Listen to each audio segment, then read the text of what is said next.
السلام علیکم کلاس 9۔ آج ہم نے سورۃ انفال کی اگلی آیات پڑھنی ہے۔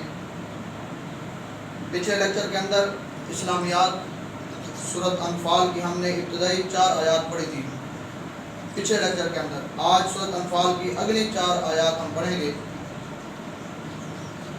اور جو سورۃ انفال کی اگلی 4 آیات میں جو مشکل الفاظ تھے وہ میں نے لکھ دیے ہیں وائٹ بورڈ پہ۔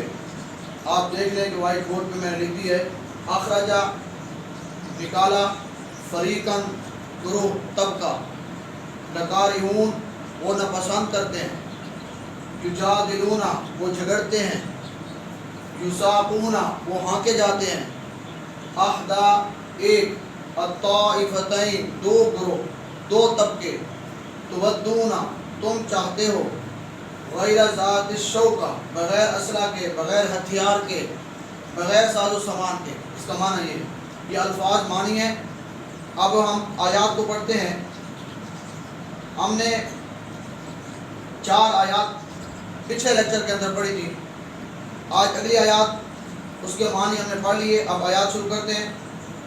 آیت نمبر 5 ہے، کما اخرجک جیسا کہ آپ کے رب نے آپ کو نکالا، کما اخرجک جیسا کہ آپ کو نکالا، ربو کا آپ کے رب نے، من بیتک آپ کے گھر سے، بالحق حق کے ذریعے، وَإِنَّ فَرِيقًا اور بے شک ایک گروہ ایک طبقہ، من المؤمنین مومنین میں سے ایسا تھا، لکارہون وہ ناپسند کرتے تھے، یعنی جو مدینہ سے نکل رہے تھے جنگ کی طرف، میدان کی طرف، تو ایک گروہ اس میں سے ایسا تھا جو ناپسند کر رہے تھے، یجادلونک فی الحق یجادلونک وہ آپ سے لڑ رہے تھے، جھگڑ رہے تھے، فی الحق حق کے بارے میں، بعد ما تبینہ بعد اس کے کہ جو واضح ہو گیا، حق واضح ہو گیا، اسلام واضح ہو گیا، دین واضح ہو گیا، اور حق بالکل سامنے واضح ہو چکا تھا۔ اس سب کچھ کلیئر ہونے کے بعد پھر وہ جھگڑ رہے ہیں آپ سے، کانما یساقون گویا کہ وہ ہانکے جا رہے ہیں، الی الموت موت کی طرف، یعنی ظاہری طور پر لڑنا اور جھگڑنا اور کفار کے ساتھ لڑنا یوں سمجھتے کہ موت کی طرف جا رہے ہیں، لیکن ایسا نہیں۔ وَهُمْ يَنْظُرُونَ حالانکہ وہ اس سارے منظر کو دیکھ رہے ہیں کہ جو ہم نکل رہے ہیں حق کی خاطر نکل رہے ہیں، اور جو حق کی خاطر لڑنا ہوتا ہے وہ مرنا نہیں ہوتا، وہ موت نہیں ہوتی، وہ جہاد ہوتا ہے اور وہ شہادت ہوتی ہے۔ وَإِذْ يَعِدُكُمُ اللَّهُ اور جب اللہ نے تم سے وعدہ کر لیا کہ احدی الطائفتین دو گروہ میں سے ایک گروہ،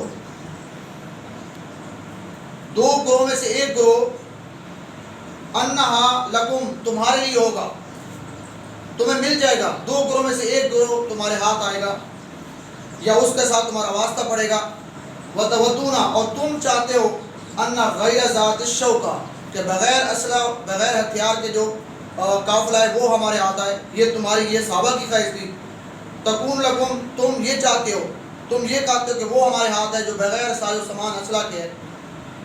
وَيُرِيدُ اللَّهُ اور اللہ چاہتا تھا، أَن يُحِقَّ الْحَقَّ کہ حق ہو جائے، بِكَلِمَاتِهِ اپنی مدد کے ذریعے، وَيَقْطَعَ اور کاٹ دے، دَابِرَ الْكَافِرِينَ کافروں کی جڑ، دابر جڑ کو کہتے ہیں، وَيَقْطَعَ کاٹ دے، دابر الکافرین کافروں کی جڑ، لِيُحِقَّ الْحَقَّ تاکہ حق ہو جائے، وَيُبْطِلَ الْبَاطِلَ اور باطل ہو جائے، وَلَوْ كَرِهَ الْمُجْرِمُونَ اگرچہ مجرم اس کو ناپسند کر دے، کاریہ کا معنی ہوتا ہے ناپسند کرنا، وَلَوْ كَرِهَ الْمُجْرِمُونَ اگرچہ جو کافر ہیں مجرم وہ اس چیز کو پسند نہیں کرتے تھے۔ یہ اگلی 4 آیات ان کے اندر 2 گروہوں کا ذکر آیا ہے، احدی الطائفتین۔ اب اس احدی الطائفتین کی وضاحت کر دوں، 2 گروہ کون سے تھے؟ ایک تجارتی قافلہ تھا ابو سفیان کا جو مکہ سے شام ملک گیا تھا، وہ تجارتی قافلہ اس کی طرف اشارہ ہے، اور صحابہ اکرام اس کے تعاقب میں نکلے تھے، اور صحابہ اکرام چاہتے تھے کہ وہ گروہ تجارتی قافلہ ابو سفیان والا ہمارے ہاتھ آئے۔ لیکن ایک دوسرا گروہ تھا، دوسرا طبقہ تھا، وہ تھا ابو جہل کا قافلہ جو مکہ سے میدان بدر کی طرف بڑھ رہا تھا، اور وہ ہزاروں کی تعداد میں 1000 کا لشکر تھا، اور وہ مسلمانوں سے جنگ کرنے کے لیے جا رہا تھا۔ تو وہ قافلہ جو مکہ سے نکل رہا تھا وہ ابو جہل کا تھا، اور جو شام سے آ رہا تھا وہ ابو سفیان کا تجارتی قافلہ تھا، اور جو مکہ سے نکلا تھا وہ ابو جہل کا تھا اور وہ جنگی لشکر تھا. یہ دو گروہوں کا ذکر کیا جا رہا ہے, وہ ان کی طرف اشارہ ہے. تو صحابہ کرام کی خواہش تھی کہ ابو سفیان والا قافلہ ہمارے ہاتھ ہے, لیکن اللہ کی یہ منشا تھی کہ ابو جہل والا قافلہ ان کے ساتھ ٹکرائے اور میدان لگے اور جنگ ہو اور حق حق ہو جائے اور باطل باطل ہو جائے. اللہ کی منشا یہ تھی. تو اسی طرح ہی ہوا. پھر جنگ بدر ہوئی اور ابو سفیان والا قافلہ تو نکل گیا, لیکن ابو جہل والا قافلہ جو آیا اس کے ساتھ مسلمانوں کی جنگ ہوئی. یہ پہلی جنگ تھی جو جنگ بدر ہے, اس کی طرف اشارہ تھا. یہ آپ نے یاد کر کے آنی. والسلام.